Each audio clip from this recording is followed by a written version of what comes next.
ఈ మధ్యకాలంలో ఉరిశిక్ష ఉండాలా వద్దా అనే దాని మీద చర్చ జరుగుతుంది.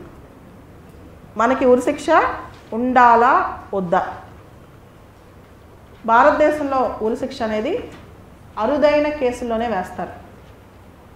ఉరిశిక్ష అనేది అరుదైన కేసులోనే వేస్తారు. ప్రపంచంలో చాలా దేశాల్లో ఉరిశిక్ష రద్దయినప్పటికీ భారతదేశంలో ఇంకా ఉంది.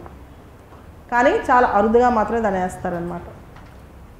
భారతదేశంలో ఇండియన్ పీనల్ కోడ్, భారతీయ శిక్షా స్మృతి 1860 1860లో ఇండియన్ పీనల్ కోడ్ రాయటం జరిగింది. లార్డ్ మెకాలే అనే ఆయన ఆధ్వర్యంలో, లార్డ్ మెకాలే అనే వ్యక్తి ఆధ్వర్యంలో 1860లో 1860లో ఇండియన్ పీనల్ కోడ్ రాయటం జరిగింది. దానిలో ఉన్న క్రైమ్స్కి మాత్రమే పనిష్మెంట్స్ ఉంటాయి. అయితే భారతదేశంలో ఎటువంటి పనిష్మెంట్స్ ఉన్నాయి? డెత్ సెంటెన్స్ అంటే ఉరిశిక్ష వేయచ్చు, లేదా యావజ్జీవ కారాగార శిక్ష వేయచ్చు, లేదా కారాగార శిక్ష వేయచ్చు. కారాగార శిక్షలో 2 రకాలు: కఠిన కారాగార శిక్ష, సాధారణ కారాగార శిక్ష. తర్వాత ఆస్తులు జప్తు చేయొచ్చు లేదా ఫైన్ విధించవచ్చు. మనకి స్వతంత్రం రాకముందు బ్రిటిష్ వాళ్ళు ఇంకోటి ఉండేది, డిపోర్టేషన్ ఫర్ లైఫ్ అని. అంటే ఆ వ్యక్తిని జీవితాంతం వేరే ఊరికి కానీ వేరే దేశానికి తీసుకెళ్ళి జీవితంలో అతన్ని ఇంక కనిపించకుండా చేసేవాళ్ళు. అలాంటి పనిష్మెంట్ ఇప్పుడు తీసేశారు.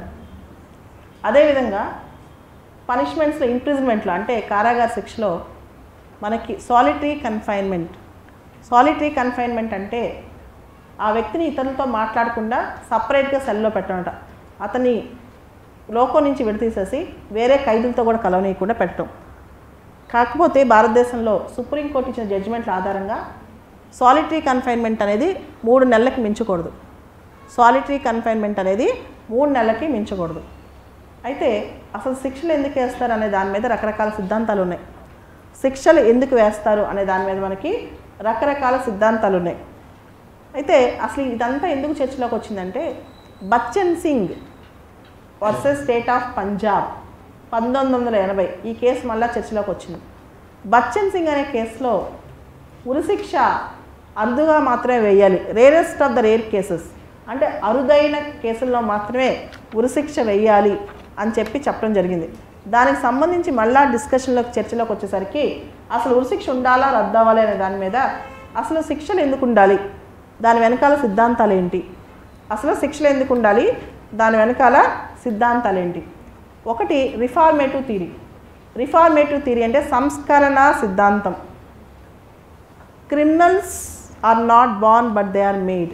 అంటే క్రిమినల్స్ అనేవాళ్ళు పుట్టుకతో క్రిమినల్స్ కాదు, వాళ్ళ సామాజిక పరిస్థితుల వల్ల వాళ్ళ క్రిమినల్స్గా అయ్యారు. గాంధీ గారు చెప్పినట్టు hate the crime but not the criminal, hate the crime but not the criminal. So దీని సంస్కరణ, reform the criminal. Reform the criminal అంటే ఆ క్రిమినల్ యొక్క మనసులో మార్పు తేవటం.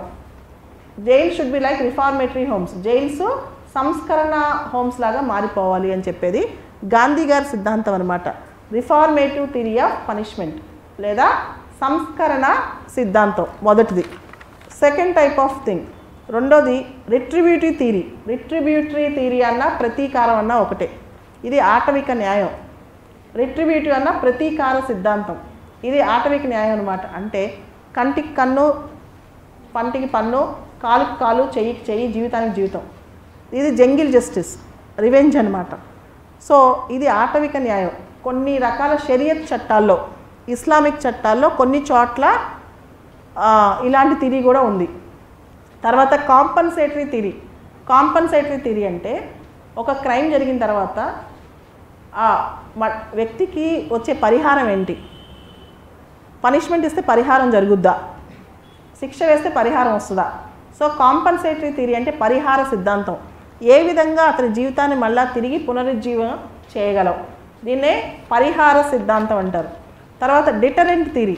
డిటరెంట్ థియరీ అంటే ఆ క్రైమ్, ఆ నేరం మళ్ళా తిరిగి రిపీట్ కాకుండా, తిరిగి పునరావృతం కాకుండా భయపెట్టడం, ఇతరులను కూడా భయపెట్టడం. ఉదాహరణకి సౌదీ అరేబియాలో ఒక అమ్మాయి బుర్కా లేకుండా బయటకు వస్తే కొరడాలతో కొట్టడం, ఇండోనేషియా ముస్లిం కంట్రీస్లో ఒక అమ్మాయి బయటకు వస్తే బుర్కా లేకుండా కొట్టడం, ఇలాంటివన్నీ డిటరెంట్ థియరీ అంటారు. దాని తెలుగులో ప్రతిబంధక సిద్ధాంతం. ప్రతిబంధక సిద్ధాంతం. సో దీనివల్ల ఏంటంటే చాలామందికి భయం కలగటం. కొంతవరకు చైనాలో కూడా ఇది ఉంది. తర్వాత ప్యూనిటివ్ థియరీ, ఇండియాలో ఇది ఫాలో అవుతాం. శిక్షాత్మక సిద్ధాంతం, PUNITIVE. ప్యూనిటివ్ థియరీ అంటే శిక్షాత్మక సిద్ధాంతం. అంటే ఏంటి అంటే ఇంత తప్పుకి దాని యొక్క నిష్పత్తి ప్రకారం శిక్ష వేయటం, ప్రపోర్షనల్గా శిక్ష వేయటం అనమాట. అంటే ఒక వ్యక్తి డౌరీ హెరాస్మెంట్ చేశాడు అనుకోండి, డౌరీ తీసుకున్నాడు అనుకోండి, 5 సంవత్సరాల శిక్ష. ఇలా తప్పును బట్టి శిక్ష వేయటం అనమాట. దాన్నే ప్యూనిటివ్ థియరీ అంటారు. PUNITIVE, తెలుగులో శిక్షాత్మక సిద్ధాంతం. అయితే ఉరిశిక్షలు ఉండాలా వద్దా అనే దాని మీద తీవ్రమైన చర్చ జరుగుతుంది. కొంతమంది అంటారు ఉరిశిక్షలు ఉండాలి, ఎందుకంటే అత్యంత అరుదైన కేసులో మాత్రమే ఉరిశిక్షలు వేస్తున్నారు. ఉరిశిక్షలు రద్దయిపోతే భయం అనేది సొసైటీలో తగ్గిపోదు సమాజంలో, కాబట్టి ఉరిశిక్షలు ఉండాలి అని. ఉరిశిక్షలు ఉండకూడదు అనేవాళ్ళు ఏమంటారంటే ఉరిశిక్షలు అది మనం ప్రాణం పోయలేనప్పుడు ప్రాణం తీయకూడదు. ప్రాణం పోసే శక్తి లేని స్టేట్కి ప్రాణం తీసే శక్తి కూడా ఉండకూడదు. ఇప్పుడు క్రిమినల్స్ హార్మ్ఫుల్ అంటే వాళ్ళని జైల్లో పెట్టండి, అంతేగాని ఉరిశిక్షలు వేయొద్దు అని చెప్పి హ్యూమన్ రైట్స్, మానవ హక్కుల యాక్టివిస్టులు కూడా చెప్తున్నారు. దీన్ని 2 రకాలుగా ఆలోచించవచ్చు. ఉరిశిక్ష లేకపోతే పూర్తి స్థాయిలో భయం పోద్ది. అయితే ఇంకొక సిద్ధాంతం కూడా ఉంది. ఏంటంటే చాలా సందర్భాల్లో జడ్జెస్ కూడా సబ్జెక్టివ్, అంటే వెళ్ళే జడ్జిని బట్టి కేసుని బట్టి కూడా ఉంటుంది. కాబట్టి అంత సబ్జెక్టివ్ విషయాల్లో మనం చాలాసార్లు గమనిస్తాం. హైకోర్టు ఉరిశిక్ష వేసి సుప్రీంకోర్టు యావజ్జీవ శిక్షగా మారుస్తుంది, లేదా హైకోర్టు యావజ్జీవ శిక్ష వేస్తే సుప్రీంకోర్టు దాకా వెళ్తే ఉరిశిక్షగా మారుద్ది. అంటే జ్యుడిషియరీలోనే ఇన్ని భేదాభిప్రాయాలు ఉన్నప్పుడు ఉరిశిక్షను ఎలా సపోర్ట్ చేస్తావు అని చాలామంది అంటుంటారు. కాబట్టి మీరు ఎలా అయినా రాయొచ్చు, కాకపోతే మన ఆర్గ్యుమెంట్ మనం ఏ విధంగా దాన్ని ఆర్గ్యూ చేస్తున్నామో అది గుర్తుంచుకోవాలి.